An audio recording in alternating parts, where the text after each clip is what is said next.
Buenas tardes, estimados amigos. Hoy es 21 de marzo por la tarde y estamos por desarrollar la tercera parte del tema hacia el caos y la anarquía. Ya hemos desarrollado las dos primeras, en primera y segunda parte, y trata todo esto, y espero terminarlo hoy, de volver a advertirles a mis compatriotas fundadamente que el país se encuentra al borde de la tragedia. En un ámbito o en un ambiente de absoluta confusión política, ideológica, económica, en todos los ámbitos. Esto es consecuencia de la profunda enfermedad espiritual, moral, intelectual, propiamente el descerebramiento inmaterial de la Argentina. Es probablemente la crisis más grande y más profunda de nuestra historia nacional. Por supuesto, lo vamos a continuar desarrollando conforme a la actualización de la situación nacional e internacional desde la perspectiva del nacionalismo y de la tradición y la cosmovisión tradicional del catolicismo. Para recordar los temas anteriores, nada más que los títulos, tengan en cuenta el primer punto que las primeras dos partes que hemos desarrollado bajo un título conceptual que denominé la ideología neoliberal y anarcocapitalista de Milei es vieja y agrava la crisis que traía el país desde hace varias décadas, no de hace 10, 20, varias décadas. Y establecí que en las dos presentaciones previas de que hoy observo, por lo menos yo observo, similitudes con los orígenes de las guerras civiles argentinas que se desarrollaron entre 1810 y 1829 y que continuaron después de la derrota argentina en Caseros, en la derrota de Rosas, y que agudizaron estos problemas, aunque después se trataron de atenuar en forma mistonga, como diría el padre Castellani, tratando de atemperar las ideas liberales con algunas ideas nacionales, pretendiendo de que puedan convivir en una nueva síntesis que no se logró y que ha fracasado. Y nosotros estamos viviendo estos días el producto de ese fracaso. Para ello hay dos puntos que desarrollé. Uno es la ficción democrática, los espacios políticos, como se llaman ahora, y la representación, espacios políticos y representación o representatividad que no existe, que eso es una ficción teórica, es una construcción meramente teórica. Es como trato de expresarlo, pero a lo mejor no se entiende, es una ficción. Y ese relato ficcionario también está haciendo crisis gravemente desde hace varios años. Lo que pasa es que la crisis no llega a un punto de estallido y por lo tanto es poco perceptible y los conceptos, más que los conceptos, las palabras que se juegan, ideologizadas, los términos que se usan, siguen reinando pero sin contenido. Ese es el grave problema que tenemos. Usamos palabras y categorías que no tienen vivencia, que no tienen, digamos, vida en la realidad del país, que están muertas, son palabras vacías, pero que todavía la gente cree en esos títulos y sigue penando y sufriendo y condoliéndose porque aspira a que eso se concrete algún día, pero difícilmente se pueda concretar algún día, porque están vacías de contenido. Nadie las puede llenar, nadie sabe qué contenido darles 40, 50, 70 años después que fueron enunciadas. Esta de la ficción democrática y de los espacios políticos que reemplazaron a la idea y a la realización de los partidos políticos y que distorsionaron la idea ficcional original de la representatividad o de la representación política, porque ningún partido hoy existe, están disueltos de hecho, son sellos de goma, no sirven, no tienen contenidos,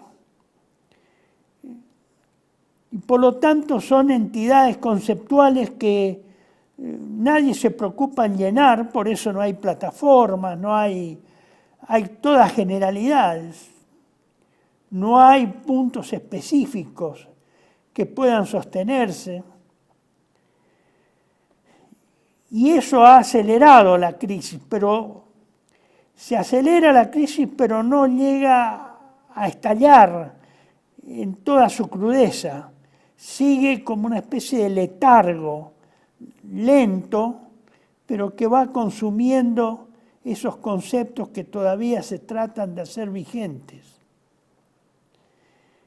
El segundo punto que desarrollé es de la Argentina invertebrada, cuya idea original la expresó Ortega y Gasset en su libro de los años de la década, fines del 20, de los años 20 y principios del 30, La España invertebrada,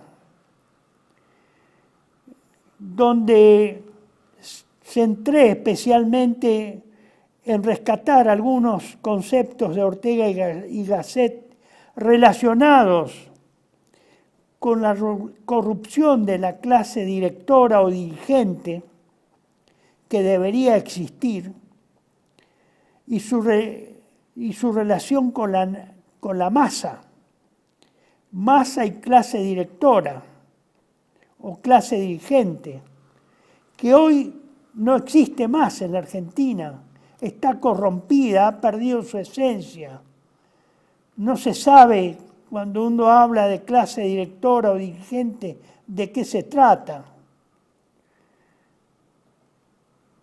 Y en cambio, esa clase directora perdió sus características esenciales y adoptó las características de la masa, de la multitud, del número, del puro número, que carece de individualidad, es masa, es algo informe, es una ameba.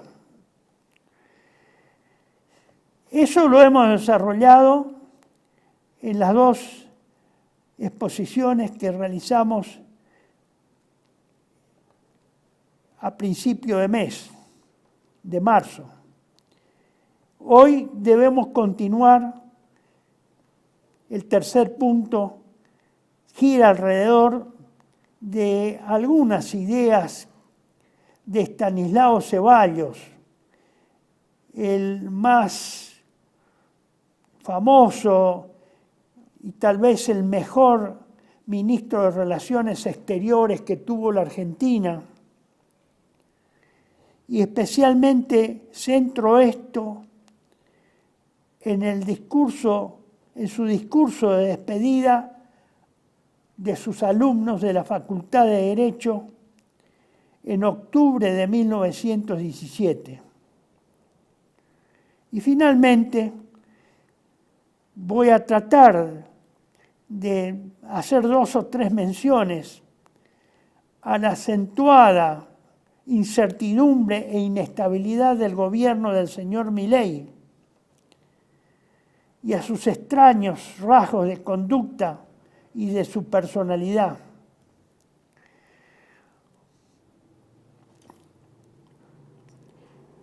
Esto,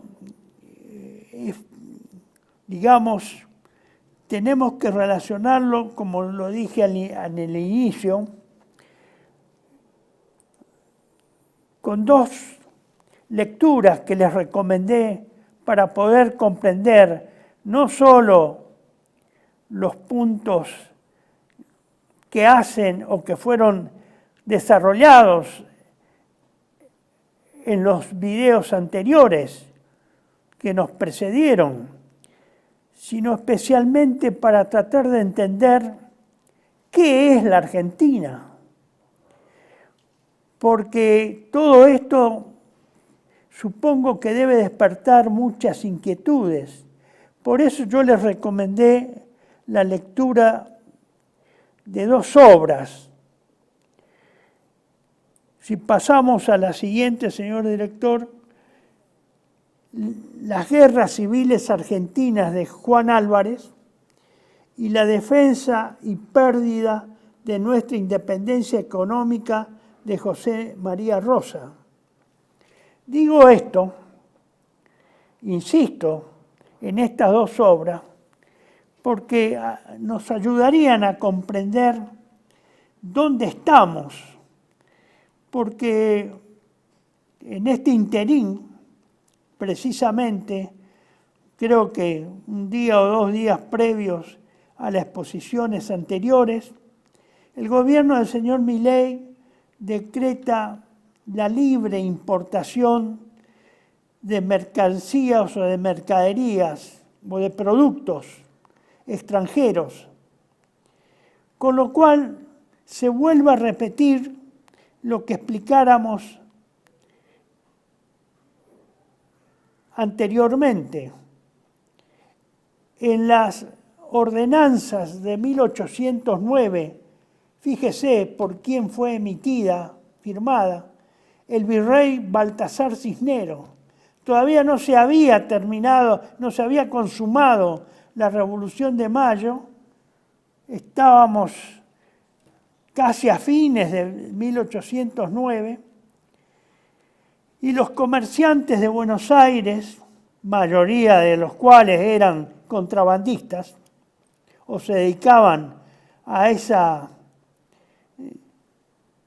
digamos, actividad muy propia y característica del Río de la Plata, desde hacía muchas décadas, o tal vez 2 siglos, con la colonia del Sacramento de por medio,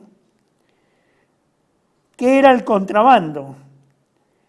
Entonces, los comerciantes ingleses particularmente, juntos con sus abogados que los representaban ante el Cabildo de Buenos Aires, ante el virreinato, ante el virrey del Río de la Plata, influyeron para que se permitiera la importación libre de impuestos y de aranceles de productos extranjeros y fabricados en el extranjero. Por eso, es decir, volvemos al año 1809, a esas ordenanzas firmadas por Cisneros, que después no fueron anuladas por la Revolución de Mayo, por supuesto, y se perfeccionan en el triunvirato, en el primer triunvirato, cuyo secretario fue Bernardino Rivadavia, y donde se impone o se aprueba un decreto de ese triunvirato por el cual el gobierno revolucionario, por supuesto, vuelve de nuevo a la carga y promueve junto con la Asamblea del año 13, vuelve a actualizar esta, digamos, estas franquicias para la libre importación de productos extranjeros, que es la causa, la primera causa que da lugar a las guerras civiles argentinas, porque con ello, al introducirse mercaderías importadas, industrializadas ya en la revolución, producto de la revolución industrial incipiente en Inglaterra, termina con las artesanías industriales del interior del país y de las provincias. Las provincias reniegan y quiebran sus artesanías y sus pequeñas industrias que eran suficientes en ese momento para abastecer el mercado interno del virreinato,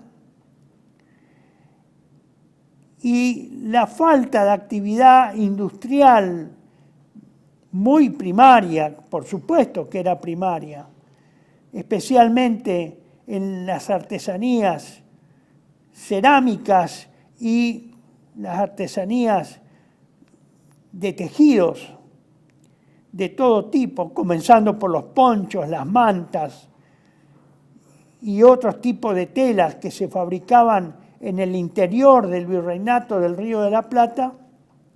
Al desaparecer eso, comienza a desaparecer la actividad interna del virreinato y comienza la gran desocupación, la falta de actividad económica, y donde, por supuesto, se imponen los productos extranjeros por sobre los que se fabricaban en el territorio nacional, y para lo cual no se sustituye con mano de obra nacional o de las provincias unidas del Río de la Plata, nada.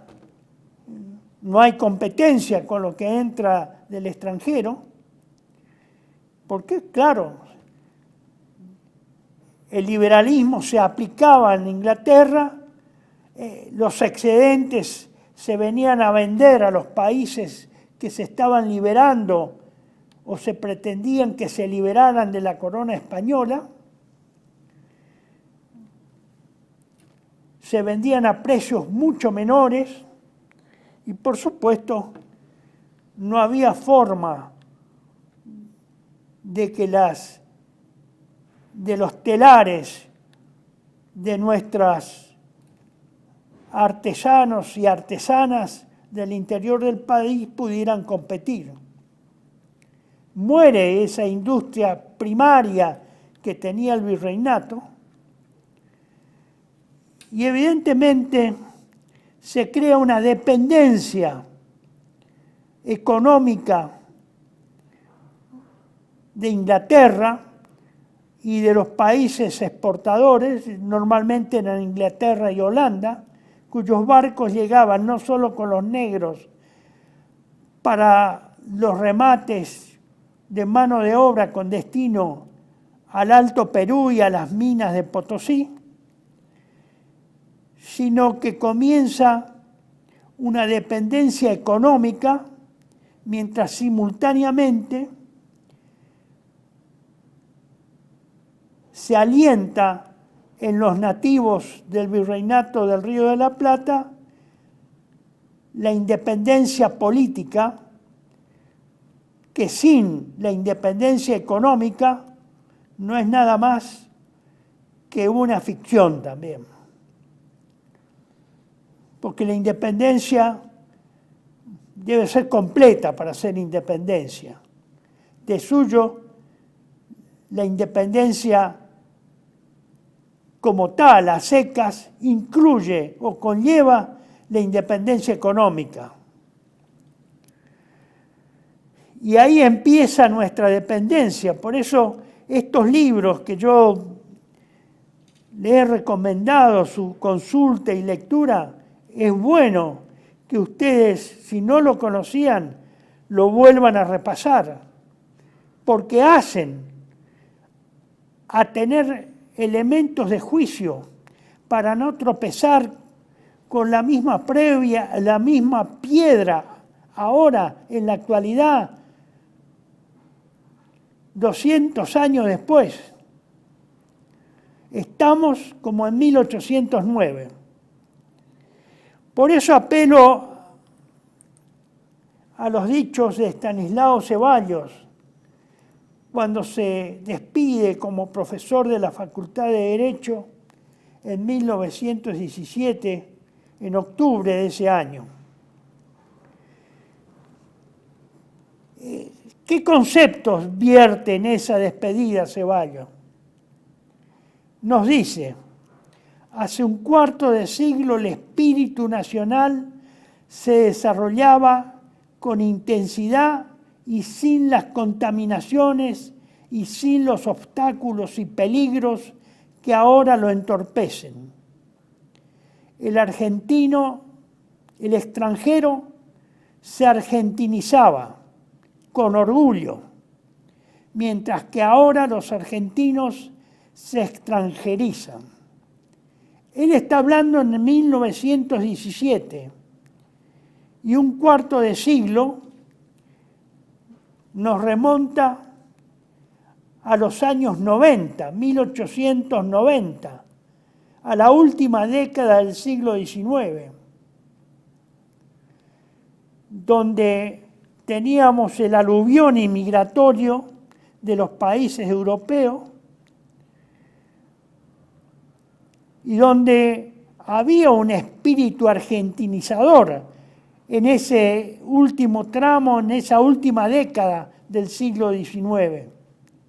Pero que ya en 1917, con el triunfo absoluto de las ideas liberales y del sistema económico liberal y de la dependencia económica ya aceptada y bendecida por las clases dirigentes argentinas, en 1917 ya no era lo mismo, según Ceballos.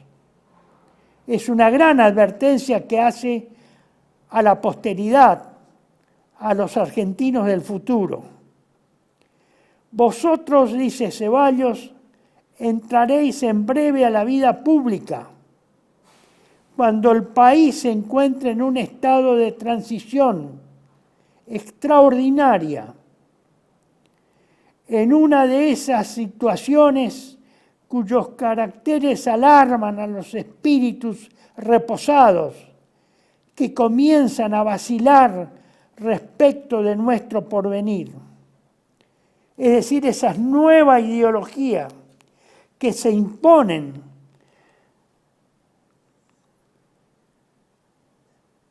a los argentinos, que lo lleva a decir en el párrafo previo que yo les he leído, que ahora los argentinos en 1917 se extranjerizan, es decir, que toman usos y costumbres de ideas extranjeras que no son propias de nuestra idiosincrasia, ni de nuestro sistema de vida a la cual el argentino estaba acostumbrado, ya sea por la influencia negativa de la inmigración o por la influencia negativa de las clases dirigentes que adoptan los modelos extranjeros, políticos, económicos,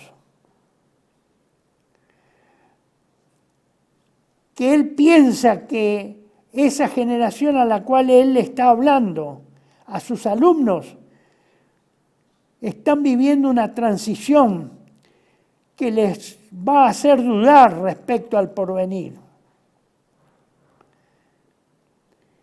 Y continúa Ceballos diciéndole a sus alumnos: el pueblo, sorprendido por un periodo de 40 años de vida materialista, ciego en su navegación hacia el país del vellocino de oro, engañados por las sirenas políticas que lo deslumbran, astutamente para atraerlo y dominarlo, descuidó su mentalidad y cuanto más la necesitaba, cae impotente en el gobierno dinámico, que no puede ser causa, sino instrumento de todo buen gobierno. Él enuncia a sus alumnos con este párrafo cuáles eran el problema que tenían, que se estaba suscitando en esos días. Debido a los 40 años previos que habían transcurrido, donde la primera condición o la primera característica que él enuncia es que fueron 40 años de vida materialista. Es decir, esa declinación espiritual de la clase dirigente no es nueva, no es del año 83 en adelante, no es del año 43 o 44, 45 en adelante. Ella lo ve Ceballos y lo anticipa. Ya habían sido transcurridos 40 años previos a 1917. Esa característica materialista, codiciosa, soberbia, la pérdida de la idiosincrasia y de la identidad nacional progresiva, paulatina,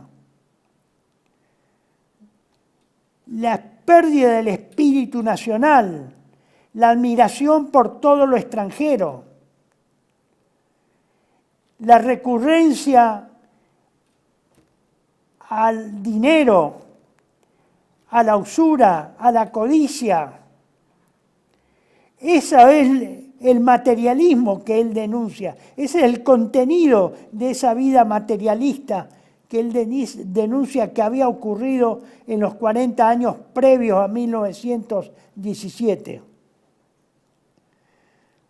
Por eso dice, ciego, el pueblo ciego, en su navegación hacia el país del vellocino de oro, engañados por las sirenas políticas que los deslumbran astutamente para atraerlo y dominarlo, es decir, la demagogia, el comprar la voluntad de los que votan, porque ya se estaba aplicando el sistema actualmente vigente, cuantitativo, no cualitativo, sino meramente cuantitativo, del número, de las mayorías numéricas, que lo deslumbran, decía Ceballos astutamente, para atraerlo y dominarlo. Donde ahí, vuelvo a repetir, está la demagogia, la necesidad de la demagogia, porque la demagogia conquista el número. Descuidó su mentalidad nacional. Eso es lo que significa Ceballos. Descuidó su mentalidad nacional. Y cuando más la necesitaba, cae impotente en el gobierno dinámico, que no puede ser causa, sino instrumento de todo buen gobierno. El gobierno de la masa, el gobierno numérico, de la cantidad, no de la calidad, y la pérdida de las condiciones de la clase dirigente o de lo que debería ser una clase dirigente, según lo hemos citado ya a Ortega y Gasset en los dos videos previos. Continúa Ceballos en su discurso. Se pregunta, ¿qué hay de todo esto sino el predominio de los individualistas? Otra característica de esa nueva identidad que va adquiriendo la sociedad argentina, además de materialista, es individualista, que están obstaculizando la organización y el desarrollo de la vida nacional y acercándola a una especie de caos político. Sumen materialismo más individualismo. Las características esas son las notas, los conceptos, las ideas básicas, características del liberalismo y del neoliberalismo en nuestros días, o el neoliberalismo, como se lo llama también. Fíjense qué coincidencia, sin tener todavía noción de lo que diría unos años más tarde Ortega y Gasset en la España invertebrada, refiriéndose a la España y cuya comparación yo hice en estos dos videos previos, aplicándole a la Argentina invertebrada, materialismo e individualismo. Cuando más individualista, más liberal. Cuando más individualista, más materialista. Menos apegado al espíritu colectivo de la nación, a la identidad nacional colectiva. Ese individualismo y ese materialismo rompieron la identidad nacional, porque ya hoy está casi 40, casi 100 años después, está roto, no existe. Así que, estimados amigos, quedamos en esta situación trágica de que esto no tiene arreglo. Por eso dice que el desarrollo, obstaculizando la organización y el desarrollo de la vida nacional y acercándola a una especie de caos político, que es el caos que vive hoy, que es el caos a que yo me refiero en el título, nada más que el reconocimiento expreso de eso, caos y anarquía. Eso es, hoy se ha consumado todo eso, se ha perfeccionado el materialismo, obviamente que se ha perfeccionado, y se ha perfeccionado y exaltado el individualismo. Por eso el presidente actual, el señor Milei,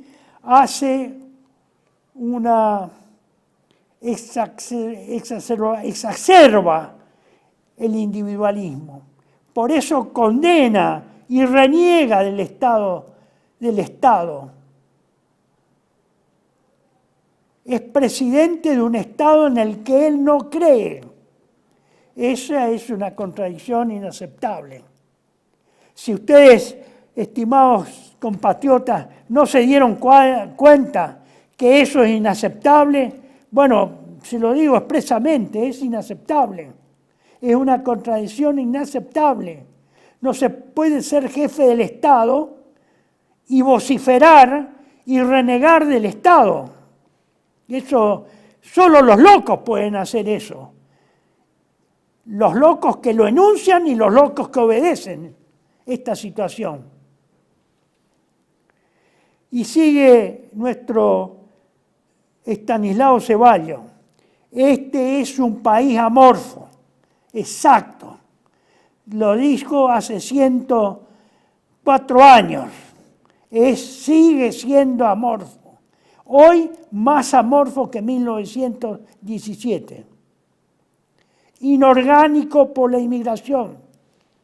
exactamente, inorgánico, al cual falta ese común denominador creador y salvador de los estados, el instinto, sino el convencimiento oculto del bien común que prescinde de la ambición personal, del interés de figurar, de los odios de grupos y de los prestigios fundados en la dádiva para inspirarse solamente en el desarrollo de una nación. ¿Qué conceptos tan actuales de nuestra realidad política nacional? Estaba anticipando en este párrafo Estanislao Ceballos creo que 106 años, 107 años antes, lo que hoy ocurre en la Argentina y de lo que es hoy la Argentina. Un país amorfo, inorgánico, lo es. Perdió el común denominador creador y salvador de los estados, el instinto, el convencimiento oculto del bien común, del bien general. Perdió, se habla, no se entiende qué es no es una categoría válida hoy para los argentinos el bien común, porque prima el bien particular, el bien individual, el individualismo, el materialismo, la exaltación como un bien absoluto de la riqueza. La riqueza para el argentino es el poder. El poder no está en la ley, está en obtener bienes materiales, financieros, económicos.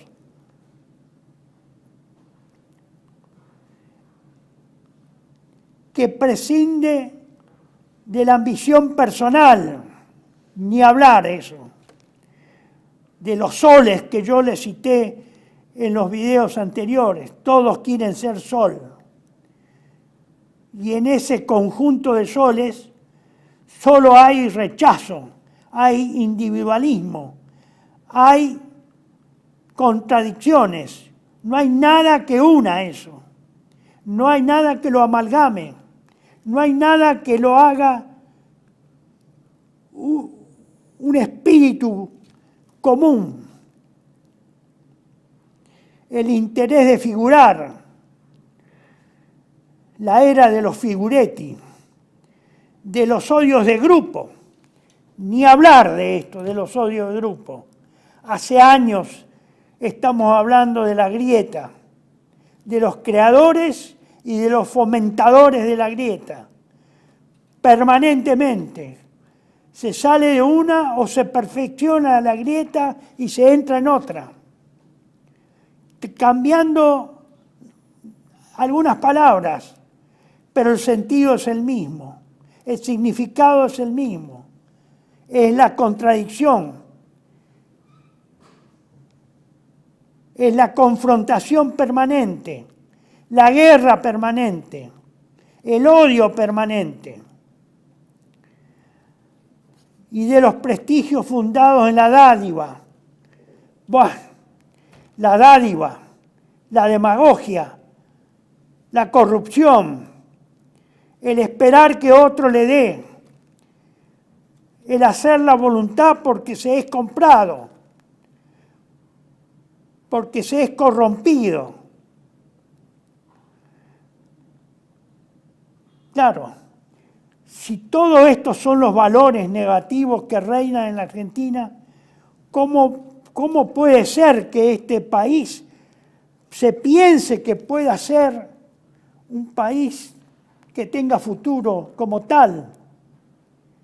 El futuro es el caos y la anarquía, es la desintegración,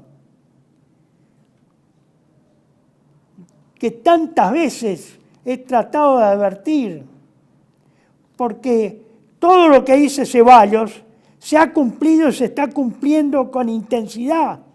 Si existía ya en 1917, hoy, 107 años después, eso se ha multiplicado, se ha potenciado a un nivel desastroso, donde todo eso reina y prima sobre el interés general y el bien común. No hay nación, es un territorio poblado por distintas gentes, de distintos criterios, que coexisten, no que conviven, y que conforman una nación.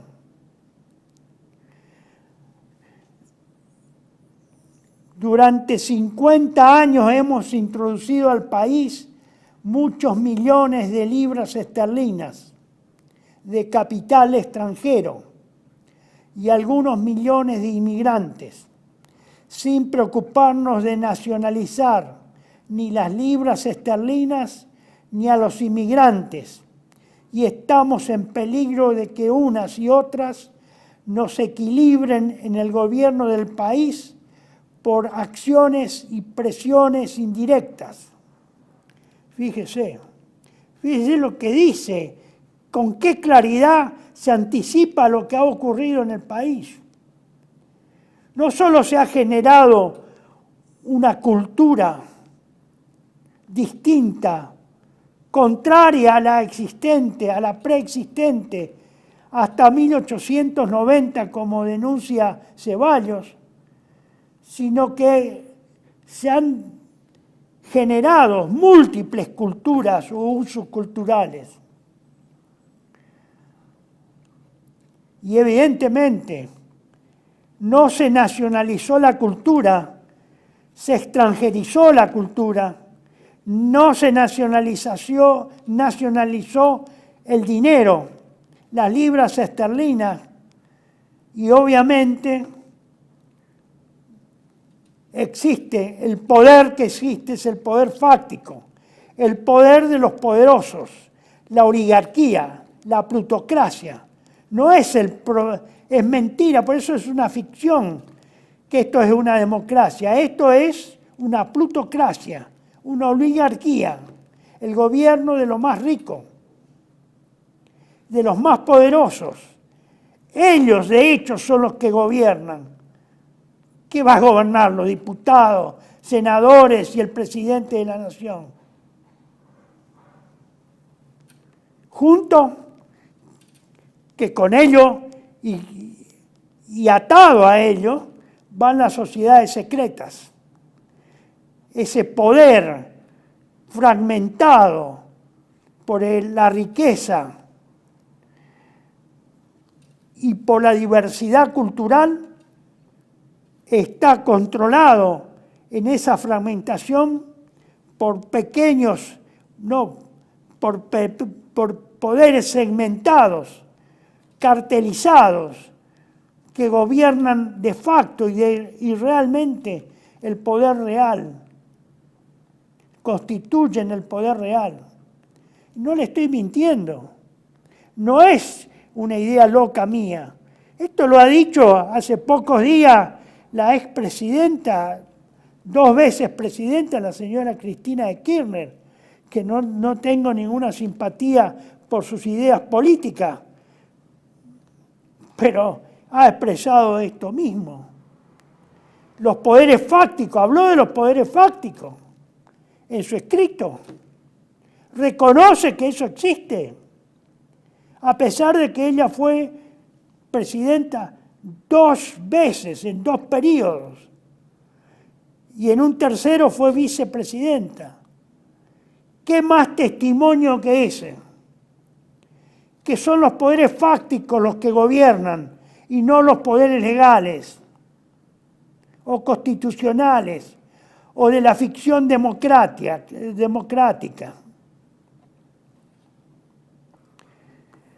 Dice finalmente Estanislao Ceballos: vosotros que os enorgullecéis de nuestra independencia al celebrar sus aniversarios. Bueno, ahora ni siquiera los aniversarios se conmemoran como se conmemoraban en 1917, ¿no? Ni el pálido reflejo. ¿Creéis que la independencia de la República Argentina está coronada? Fíjense la pregunta. ¿Creéis que la independencia de la República Argentina está coronada? Cuando el agricultor que trabaja en las llanuras, el minero que horada en las montañas y el leñador que vive en los bosques no tienen derecho de exigir por sus productos el precio que marca la ley del intercambio y deben conformarse con el monopolio extranjero y la influencia extranjera imponen en tiempo de paz y en tiempo de guerra? Esa es la Argentina de hoy.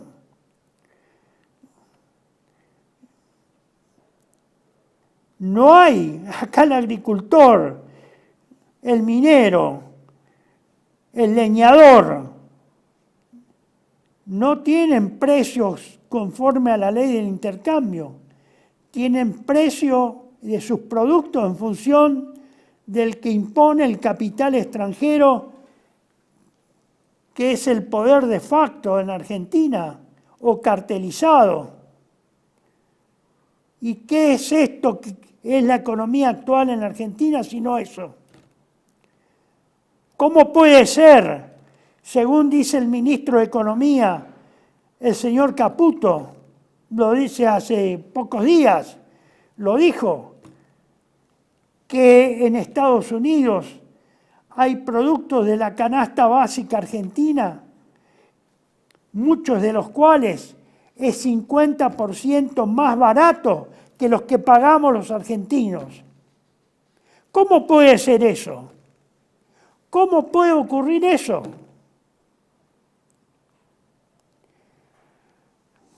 Y eso es la consecuencia de lo que describió anticipadamente y previendo lo que vendría Estanislao Cebolla en este discurso. Estimados argentinos, estamos más que mal, estamos peor que lo que dijo Estanislao Cebolla hace 107 años. Yo no puedo entender cómo la clase dirigente, en sus distintas versiones o ideologías políticas que dicen tener, no se han dado cuenta de esta situación. ¿Cómo no comprenden eso? ¿Cómo no atinan a reaccionar? Estamos peor que en 1917, peor que lo que describía Ceballos en esa época para esa generación que lo estaba escuchando. Sinceramente, los argentinos, creo yo, discúlpenme, los optimistas, esto no tiene perdón de Dios. Esta situación no tiene perdón de Dios. Y los argentinos no tienen atenuantes por no haber hecho nada. No hay ningún atenuante. Lo peor es que siguen insistiendo en la ficción democrática como el dogma más firme, más serio, más verdadero, más respetado, aún que los dogmas religiosos. Se ha hecho de esa ficción democrática un dogma inviolable, insustituible, irreemplazable, inmejorable, no se puede mejorar. Está fijado, pétreo. Que muera la Argentina, pero que viva la ficción democrática. Nos han llevado a eso, señores, y todos hemos aceptado eso. Y seguimos repitiendo el versito por todas las televisiones, por todos los canales, por todas las radios, por todos los diarios. Sí, sí, viva la democracia, aunque muera la Argentina. Bueno, algunos minutos seguimos, ya volvemos. Gracias. TLV1 se complace en anunciar que estará transmitiendo en su canal TLV1 Clips valiosos programas emitidos antes de la censura sufrida. El lienzo prohibido, El revés del derecho, Combates por nuestra historia, Disenso, Historias de Malvinas, entre otros que podrán encontrar en este enlace.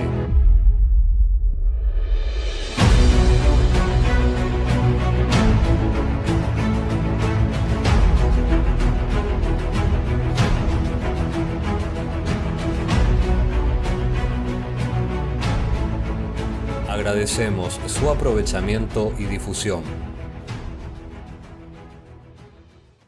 Bienvenidos a CEPA, Centro de Estudios del Pensamiento Americano. Nuevo sitio web de cursos de formación en política, filosofía, historia, literatura, geopolítica, religión, psicología y más. Cursos de formación que reflejan el verdadero pensamiento americano. Lo invitamos a elegir el curso de su agrado ingresando en www.cepa.la.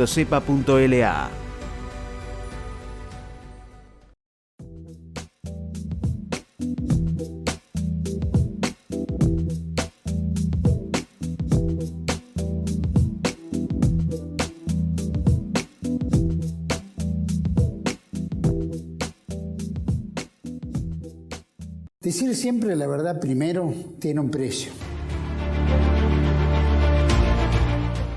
Dependemos de tu ayuda. TLV1, toda la verdad primero.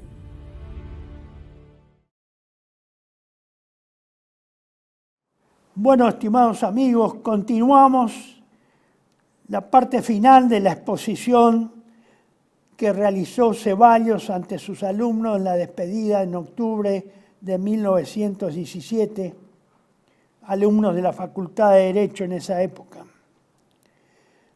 Agrega Ceballos en ese discurso de despedida: yo os pregunto si es independiente una nación que ve cruzar en sus ríos buques extranjeros que ejercen la policía de sus aguas y calla porque el que así lo hace es fuerte, olvidando que cuando la República Argentina era ensangrentada montonera, con Rosas a la cabeza.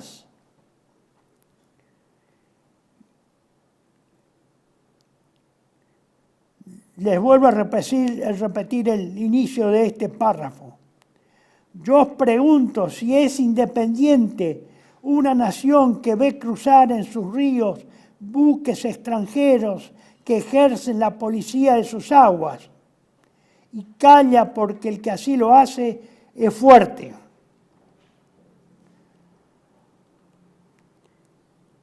Sigue otro párrafo, el siguiente. Grande y noble, dice Ceballos.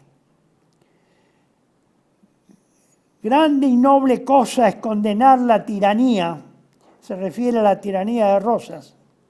Y yo, por cierto, nunca tendré una palabra para justificar la de Rosas.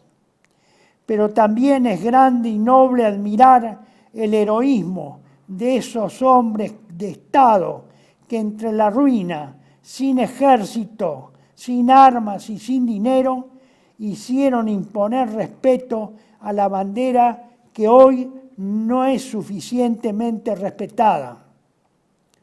Mire, él hace acá una comparación de la vuelta de obligado y del combate de la vuelta, el heroico combate de la vuelta de obligado en 1845, respecto a lo que él vive esos años y en ese momento que era en octubre de 1917.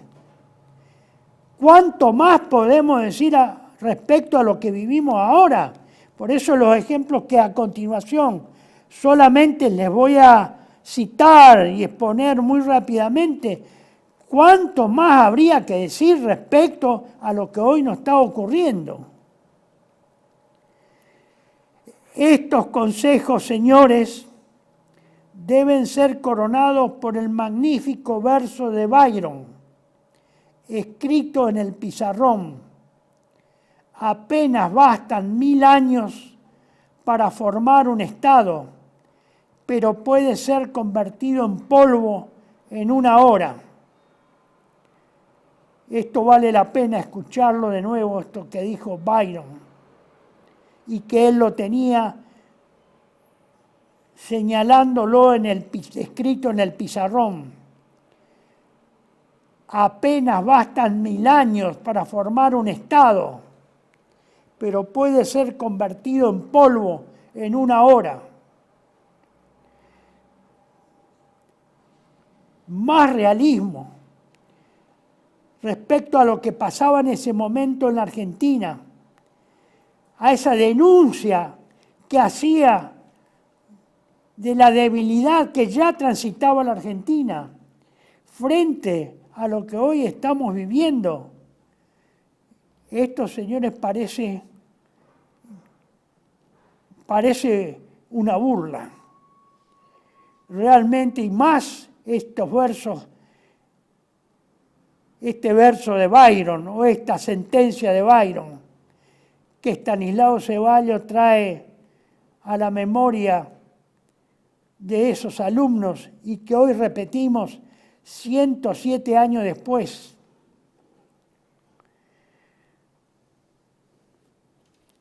Les muestro nada más para mostrar, porque no pasamos a la siguiente, estimado amigo. Miren este gráfico. Esto es la hidrovía del Paraná. Fíjense las banderitas de los 21 puertos que existen en la hidrovía del Paraná, que teóricamente es Argentina, o que era Argentina. Todavía en 1917 se podía decir que era Argentina. Hoy ya no se puede decir porque los puertos están manipulados todos o operados por capitales y empresas extranjeras, salvo 2 que sedicentemente parecen argentinas. Una de ellas, Vicentín, empresa famosa por haber estafado con un préstamo impagable todavía hasta hoy, después de 4 años, impagable, sigue siendo impagable. Esta famosa multinacional cerealera de Vicentín, que estafó al Banco Nación en varios cientos de millones de dólares. Fíjese, esta hidrovía o este río Paraná que se convirtió en multinacional. Fue argentino, ahora es multinacional. Esto está ocurriendo hoy a nuestra vista.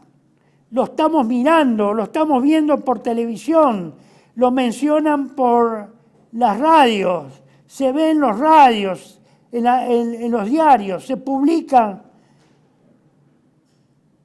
en las redes sociales, pero los argentinos preferimos la democracia, la formalidad, la ficción democrática, no el contenido de lo que representa la independencia, la verdadera independencia. Y ahora estamos al borde de entregar la hidrovía a un poder militar, inclusive militar extranjero. Sí, señores. Esta fotografía, donde está el embajador norteamericano, el presidente o el director de la Administración General de Puertos y el representante del Cuerpo de Ingenieros del Ejército de Estados Unidos, firmando un memorándum, un acuerdo para que el Cuerpo de Ingenieros de Estados Unidos y del Ejército norteamericano pueda operar acá en la hidrovía del Paraná. que es nuestro antiguo río Paraná, el río donde en las costas de la Vuelta de Obligado se derramó sangre argentina heroicamente hasta que ya no tuvieron más munición. Hoy se entrega graciosamente y ya pronto veremos alguna instalación, ya sea en el lado uruguayo o navegando por el río no sé qué tiene que hacer el cuerpo de ingenieros de los estados del ejército norteamericano acá en la hidrovía del río Paraná, que era argentino y que debería seguir siendo argentino. Pero no, acá no. Todo bien. ¡Viva la democracia! Entreguemos todo. Mientras vivamos, entreguemos todo. Esto, acá les presento en este slide los argumentos que se presentan para firmar con el cuerpo de ingenieros este acuerdo o preacuerdo con el gobierno del señor Milei, que ya renunció al canal de Magdalena y ahora evidentemente el gran puerto de aguas profundas se le dio la exclusividad al Uruguay, entre comillas la exclusividad. Se va a hacer en el Uruguay, pero ustedes creen, pero creen en la imaginación, ni imaginándose que en el Uruguay puede establecerse un puerto, construirse un gran puerto de aguas profundas, que nos impide a nosotros tener, porque se le da la exclusividad al Uruguay, se cede la exclusividad. ¿Usted cree que lo van a manejar los uruguayos? ¿Ustedes creen que los uruguayos van a ser los depositarios de la soberanía de ese puerto? No, señores, ese puerto va a ser una gran multinacional y va a ser operada por multinacionales portuarias. Uruguay va a prestar su territorio para que se haga la ficción de que eso tiene la bandera uruguaya, nada más. No va a prestar la bandera. Todo lo demás va a ser obviamente manejado por los poderosos de la tierra. Vean ustedes, no tiene sentido que yo les lea los argumentos falaces que se usen, como si acá en Argentina nosotros no tuviéramos varias unidades de ingenieros, batallones y compañías de ingenieros con capacidad, en todo caso, de asumir las mismas funciones que va a venir a asumir el cuerpo de ingenieros norteamericano. Pero por favor, tan despreciados nos creemos, tan rebajados nos sentimos. ¿O ustedes creen que el cuerpo de ingenieros viene por amor al arte acá? Y este es la continuación del slide que les pongo. El siguiente, el número 13. Ahora se ha agregado como motivación de la última semana, que es la principal vía o hidrovía por donde pasa la droga que llega a Europa. Se ha actualizado la motivación para hacer esto oportunamente con los problemas que ocurren en Rosario y los que han ocurrido. Por favor, yo no digo que no sean reales los problemas de Rosario, pero por favor, fíjense si eso no ha sido preparado para justificar precisamente este problemita del Cuerpo de Ingenieros de Estados Unidos para que venga del ejército norteamericano para justificar que venga acá por el problema de la droga. Ellos van a recetarnos a nosotros cómo controlar la droga con la DEA y el Cuerpo de Ingenieros del Ejército. Cuando ellos son los controladores, los que regulan el tráfico de droga en el mundo entero, a través de la DEA y de otros elementos de inteligencia de Estados Unidos. Como lo hicieron en Vietnam, que en última instancia fueron a Vietnam a reemplazar el control de la droga que tenían los franceses.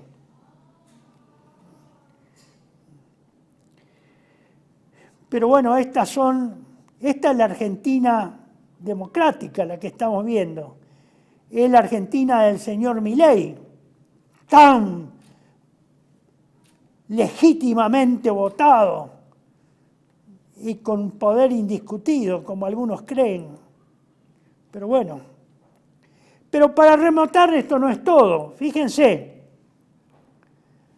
ayer llegó el director de la CIA, William Burns, para reunirse con el señor Pose, jefe del gabinete, con la señora Bullrich, ministra de Seguridad, y el señor Sibori, el jefe o director de la Agencia Federal de Inteligencia, la antigua CIDE. ¿Para qué viene el señor Burns acá, el jefe de la CIA que viene del Brasil?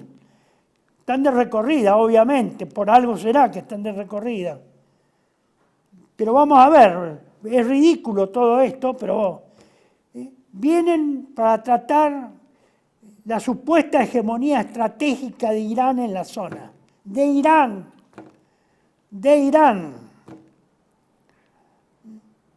Para determinar la capacidad de Hamás, de Hezbollah y de las milicias hutíes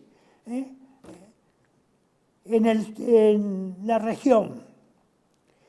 Todas las organizaciones que están en Medio Oriente y en la península arábiga. Irán, Hamás, Hezbollah, las milicias hutíes. Luego, otro motivo más, la penetración comercial y tecnológica de Rusia en los gobiernos democráticos. Y finalmente, las organizaciones criminales que operan en la Argentina con el negocio de la droga y sus vinculaciones con células terroristas en la triple frontera, lo que los obsesiona, la triple frontera. Hemos inventado ahora, somos hábiles traficantes de droga, no solo de América, sino del mundo. Obviamente, hace unos meses en Rotterdam se descubrió un contrabando de drogas en un barco que salió de un puerto de Rosario, del puerto de Rosario. Y sí, por la hidrovía pasa la droga, tienen razón. Pero claro, necesitan traer al cuerpo de ingenieros del ejército norteamericano para controlar, porque los del ejército argentino no saben controlar un barco, no tienen la capacidad de controlar. Bueno, todos estos temas que van a tratar Burns, el señor Pose, la señora Bullrich y el señor Sibori, son estos que preocupan tremendamente, no nos preocupan profundamente al Estado norteamericano. Estos son temas del Estado norteamericano. por eso vienen a controlar, porque ellos tienen el monopolio ya del control de todos estos ítems. Siempre lo tuvieron.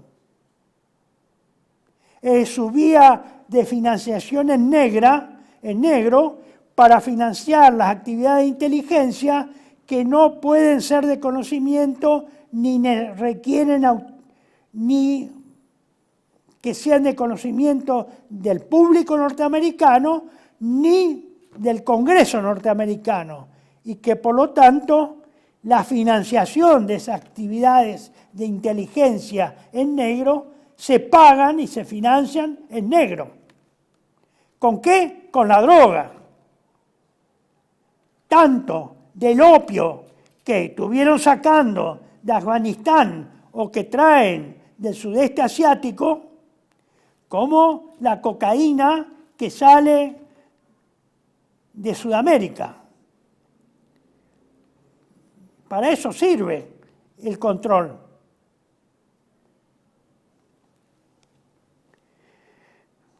Lamento no haberme olvidado de la imagen del presidente de la Bolsa de Comercio de Nueva York, que hace algunos años fue a visitar a los guerrilleros colombianos en plena selva colombiana y en plena actividad guerrillera subversiva de la FARC, que fue a entrevistarse con el jefe de la FARC públicamente. Está la fotografía, salió publicado en varios lugares, aunque no muy difundida, pero en algunos lugares, y en Patria Argentina la hemos sacado varias veces, reiteradamente, a la luz del día, con helicópteros, con todo. Fue el señor, el señor Grasso, así se llamaba en ese momento el presidente de la Bolsa de Nueva York. ¿Qué le fue a ver al señor? Ahora no recuerdo el nombre de Marulanda, pero no recuerdo el nombre abreviado, el alias que utilizaba, pues ya falleció. Le fue a pedir los depósitos blanqueados o que se blanqueaban, o a blanquear los depósitos de las crecientes y cuantiosas ganancias de la guerrilla en el tráfico de droga, para que sean depositados, obviamente, en los bancos norteamericanos, en Nueva York o algún otro estado que hoy constituye un lavadero de dinero en Estados Unidos, como el estado de Delaware. Para eso fue. Y a eso fue. A pedirle que sean más, que contribuyan mejor con la finanza norteamericana, depositando ese dinero en efectivo en los bancos norteamericanos. Ese es el poder financiero, ese es parte del poder del imperialismo internacional del dinero. No es ninguna novedad. Eso se sabe hace mucho tiempo.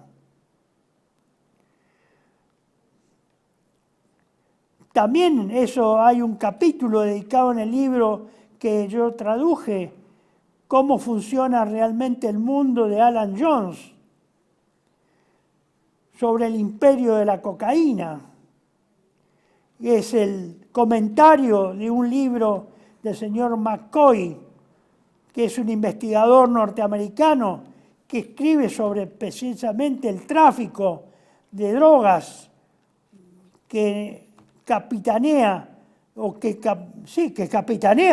eso sigue. En ningún lado salió de que eso haya cesado. Los Estados Unidos y especialmente, seguramente, el Estado profundo norteamericano.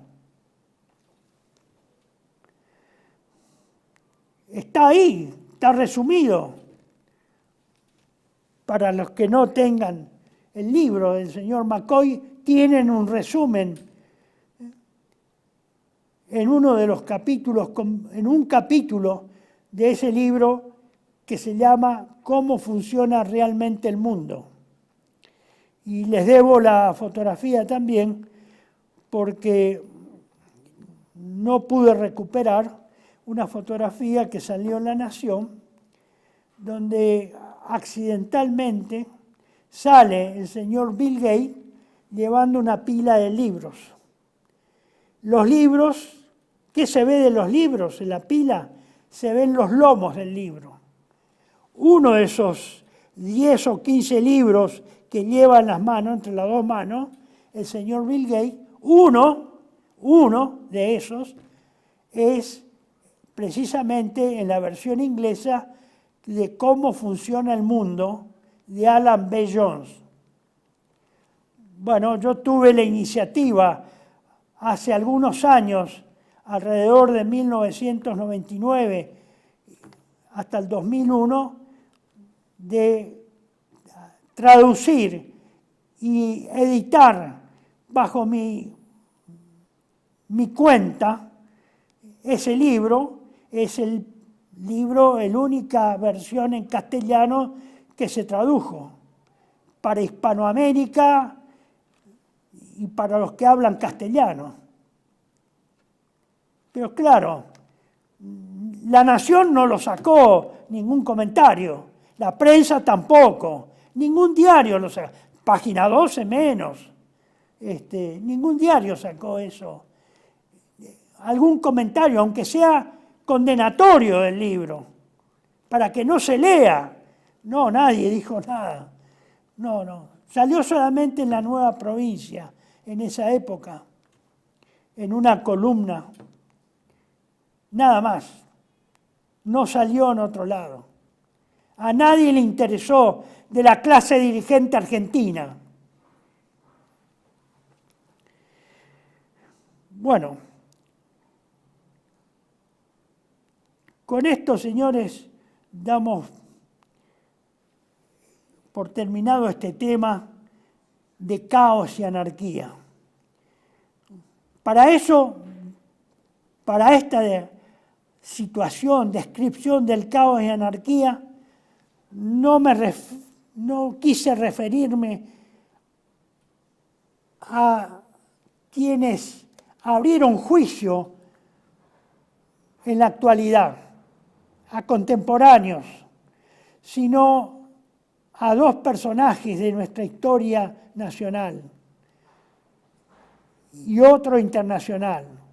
Primero, a Ortega y Gasset en la España invertebrada, que yo la llamo, por comparación, la Argentina invertebrada. Y luego a nuestro ex ministro de Relaciones Exteriores y probablemente el mejor ministro que ha tenido la Argentina, Estanislao Ceballos. En textos que son el de Ceballos de 1917 y el de Ortega y Gasset unos años posteriores, en la década del 20, principios de la década del 30, que precisamente no lo leyeron los políticos argentinos, ni los intelectuales, por supuesto, argentinos, y tampoco se nota que lo leyeron las autoridades de la Iglesia argentina. A nadie le importa eso. Todos son contribuyentes a la degradación de la Argentina como nación independiente. No les interesa. Por eso llegamos a este extremo que hoy llegamos. Llegamos a un señor que desprecia al Estado, que define al Estado como una institución criminal y, por supuesto, como ya les expresé, señala que el Estado no solo es una institución criminal, sino que no debe existir, una contradicción inaceptable al sentido común de los argentinos. Nosotros no deberíamos aceptar esa definición. Y menos se debería haber votado a alguien que sostenga eso, para que presida el Estado, una institución criminal, considerada como criminal. Hemos llegado al extremo de la locura, los argentinos.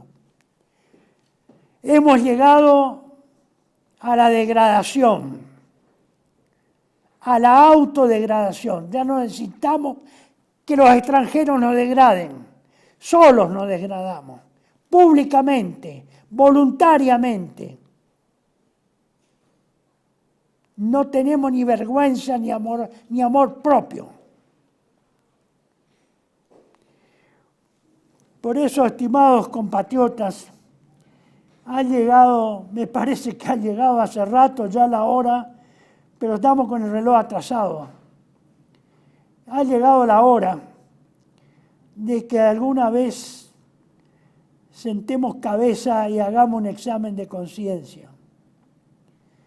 La Argentina va a desaparecer está desapareciendo, de hecho, en esta situación.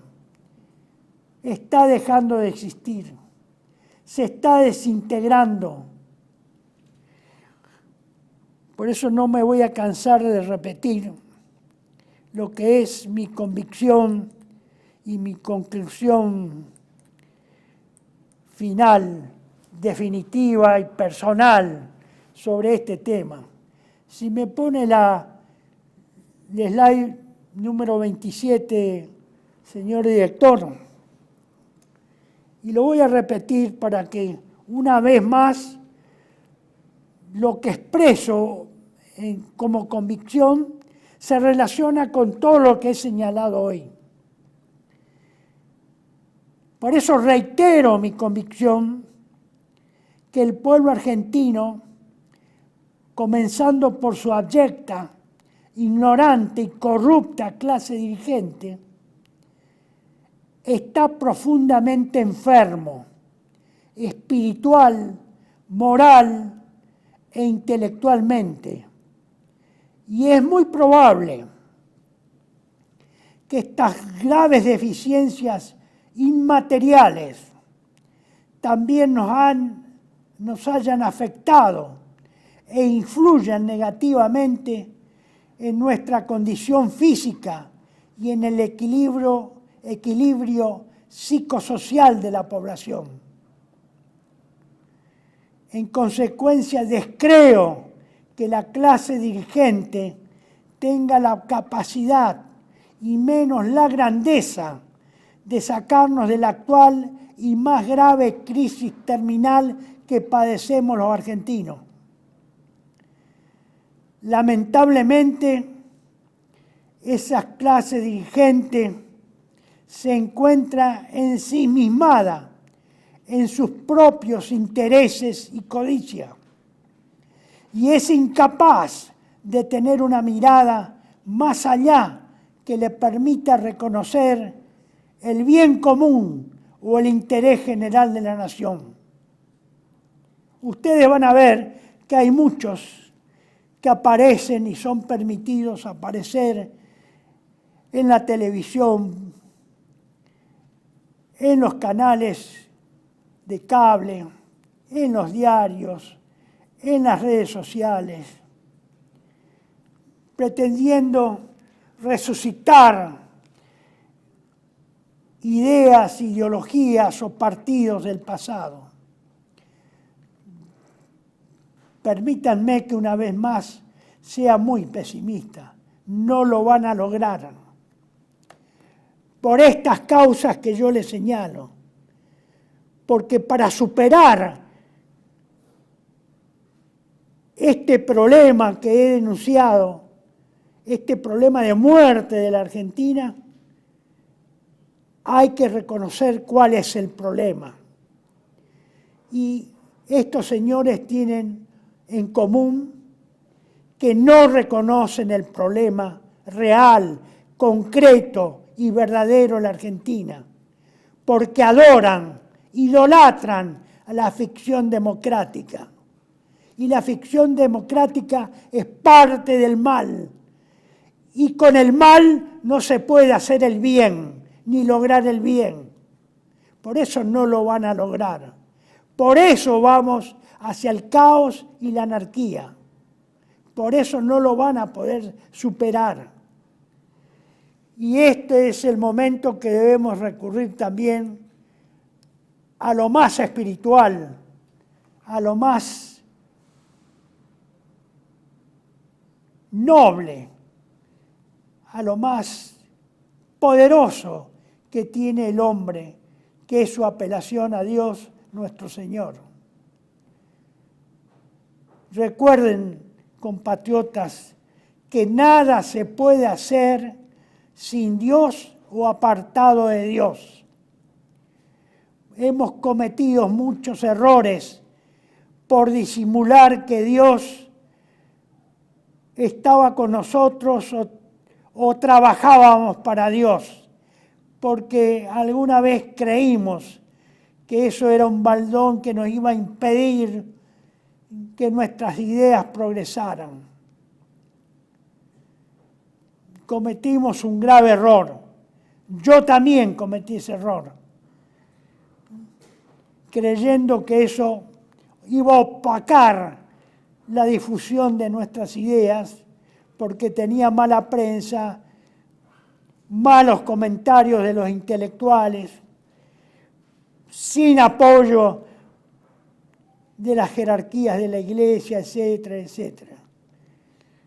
Pero fue un grave error, porque deberíamos haber levantado juntos con nuestras ideas a Dios, llevarlo en la vanguardia, al frente de todos, porque sin Dios nada podemos hacer, nada, y no lo vamos a hacer mientras sigamos negándolo y creyendo que nos bastamos a nosotros mismos, que nosotros por nuestras propias fuerzas naturales vamos a poder hacer algo. Les recuerdo que yo participo de la idea de que estamos en los tiempos finales, menos en estos tiempos finales, menos en estos tiempos finales. Así que, estimados amigos y compatriotas, pensemos en estas realidades, pero sobre todo invoquemos la protección y la ayuda de Dios y de su Santísima Madre, la Virgen María Inmaculada. Pidamos su ayuda, busquemos su ayuda, seamos merecedores de esa ayuda, viviendo y cumpliendo los mandamientos de Dios nuestro Señor. No solo rezando, sino cumpliendo lo que Dios manda. Bueno, por hoy creo que tenemos bastante para pensar y meditar, para ver qué hacemos en estos tiempos futuros, cercanos, porque evidentemente no podemos dejar morir a la Argentina. Será hasta pronto. Muchas gracias por su atención y por su paciencia. Un abrazo a todos los que se allegan, han tenido el tiempo y la paciencia de escucharme en esta tarde. Hasta pronto. Muchas gracias.